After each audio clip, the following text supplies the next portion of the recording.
మూర్తి గారు, ఇలాంటప్పుడే గుండె రాయి చేసుకోవాలి. ప్రాపర్టీ ప్రైస్ లో అని ఎక్సైట్ అవ్వకండి.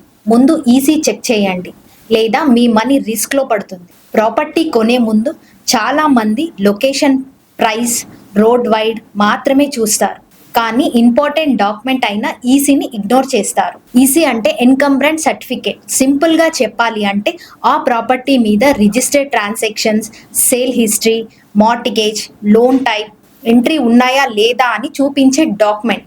సెల్లర్ ప్రాపర్టీ క్లీన్ సర్ అని చెప్పడం ఒకటి, గవర్నమెంట్ రికార్డులో క్లీన్ ఉండడం ఇంకొకటి. ఈసీలో previous sales details, loan entries, release deed, mortgage entries కరెక్ట్గా మ్యాచ్ అవుతున్నాయా చెక్ చేయాలి. Survey number, document number, owner name, boundary match అవుతున్నాయా వెరిఫై చేయాలి. క్లీన్ ఈసీ ఉంది అంటే సేఫ్టీ ఎక్కువ, కానీ ఈసీ ఒక్కటే ఎనఫ్ కాదు. Sale deed, link documents, approvals, tax receipts కూడా చెక్ చేయాలి. సో ప్రాపర్టీ కొనే ముందు వన్ రూల్ రిమెంబర్ పెట్టుకోండి. ప్రైస్ చూడక ముందే పేపర్ని చూడండి. డాక్యుమెంట్ క్లియర్గా ఉంటే invest safe. Follow Sthira Properties for real estate knowledge.